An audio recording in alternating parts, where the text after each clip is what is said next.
Okay, remember that they are changing my voice.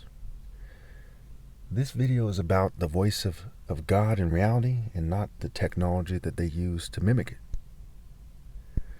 So first of all, God speaks through nature in a respectable way. The sun, the heavens, a lightning, a whirlwind.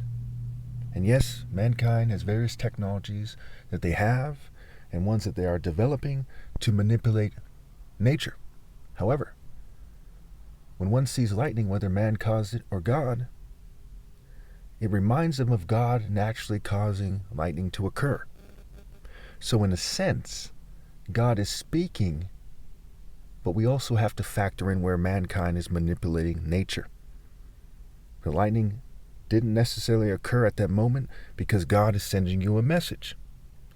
However, God is still sending you a message that lightning is significant. He's allowed for that to occur, okay? And the message is that mankind, those who are responsible, those who are in their spirits, those who are in their groups, are too immature to not manipulate nature. And that God is all-powerful, and lightning reminds you of God's power and how he can do infinitely greater than lightning. Lightning relative to a gentle breeze, to, some little kid throwing a rock, and we compare it to various things. There's comets, there's the sun, there's the solar flare, there's the heat on a really hot day, what have you. So God is speaking through me because I'm the top martial artist ever, and that's like lightning, that's like the sun, that's like a whirlwind, that's like a storm, that's like a tornado, a tsunami, what have you. In terms of it being mighty, I'm mighty. However, mankind is interfering with technology. And I'm even using technology as a medium because mankind refuses to gather, okay, and hear me out. However, I would still be using technology either way, but you get what I'm saying.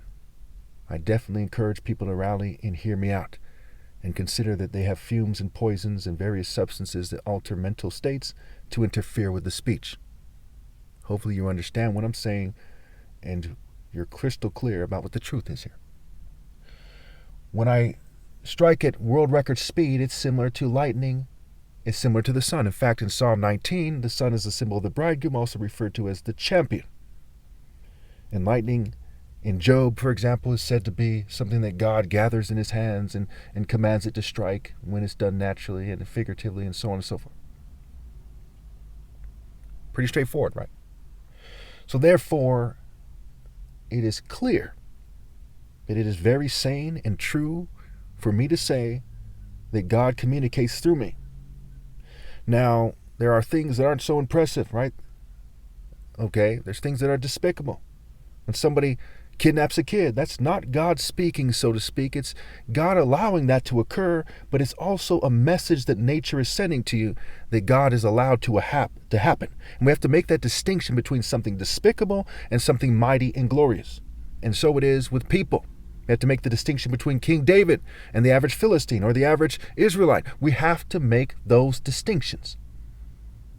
To say blanket statements that are overly general, right? They're overgeneralized by saying, hey, we're all sinners, quote unquote, right? Is stupid. It's not that simple. And most of those people who say that wouldn't complain if society locks up a child molester. They wouldn't say, hey, why are you doing that? We're all sinners. They wouldn't say that. The vast majority of them would not say that. So they're making distinctions while at the same time pretending that everyone should give up all power to the government and to the church, which is outrageous. So, to review really quickly here, God speaks through powerful forces in nature, and martial arts are powerful forces.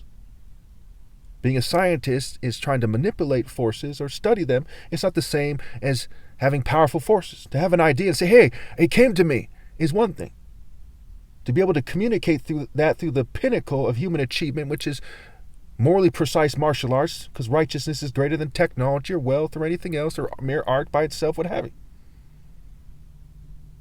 That is something else. That's why the bridegroom is the champion. The champion in what? We see in Psalm 18, that the Lord trains the king's hands for battle. Mind, body, soul, spiritual battle. Martial arts are about building character. Martial is marital. Christ is the bridegroom. And If you have character, like it says in Matthew 5 and in Paul's letters, you will be persecuted. So therefore, the ideal person is the persecuted top martial artist ever. And God is speaking through me, even now after all these years of them sabotaging me. Thank you.